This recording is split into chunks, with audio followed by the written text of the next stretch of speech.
Wadigani mwanafamilia wa Mkubwa Media, kama ni mara yako ya kwanza hakikisha unabonyeza alama nyekundu iliyoandikwa subscribe. Katika muziki wa Kitanzania, wasanii wengi wamekuwa wakitumia lugha ya Kiswahili katika kuimba nyimbo zao. Sasa kwa upande wa Abby Chams, yeye mwenyewe ameweza kutoa taarifa kuhusiana na kutumia lugha katika nyimbo zake, na ameweza kutoa sababu kwa nini anatumia lugha ya Kiingereza.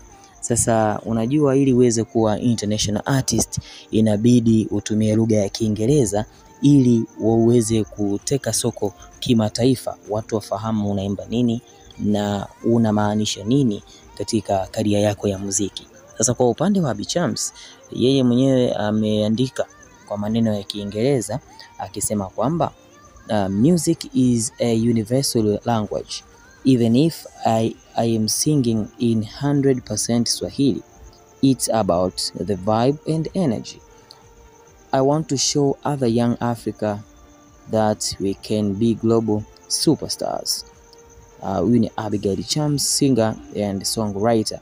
Aliposti katika kupitia jarida la okafrica.com, ambapo akisema kwamba muziki ni lugha ya ulimwengu, lakini kama nitatumia Kiswahili 100% ni kwa sababu tu ya vibe tu. Unajua mtu anaimba kwa ajili ya vibe, kuchangamsha pengine mji na kuweza kuinua mashabiki na kuweza kuenjoy, lakini anataka kuonyesha wasanii wachanga Afrika Mashariki, ambapo wanaotaka kuwa wasanii au superstar duniani. Kwa hiyo maana yake ni kwamba yeye anatumia pengine lugha ya Kiswahili kwa ajili tu ya vibe. Unajua kuna nyimbo nyingine kwa ajili tu ya vibe, energy, watu enjoy, waruke kwenye shows, watu wacheze na kuelewa. Pengine lugha ya Kiingereza kwa nyumbani kwetu Tanzania kidogo inakuwa ni changamoto mtu kumuelewa. Lakini mtu akitumia Kiswahili kidogo inakuwa ni rahisi. Kwa mtu kutumia Kiingereza inakuwa ni changamoto kwa baadhi ya watu, wanakuwa hawakuelewi. Lakini ametoa sababu kwamba kama atatumia lugha ya Kiswahili basi yatakuwa ni kwa ajili ya vibe.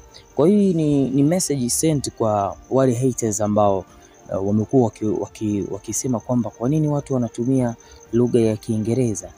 Ni kwa sababu kubwa ninayoiona hapa aliyoitoa Abby Chams ni kwamba anataka kuwa global superstar. Kuwa global superstar haiji tu kwa bahati mbaya. Global superstar inakuja kwanza kwa kutumia lugha vizuri ya Kiingereza na kueleweka duniani kote kama wenzetu Nigeria na South Africa. Una maoni gani kuhusiana na hili? Dondosha maoni yako, hakikisha una subscribe.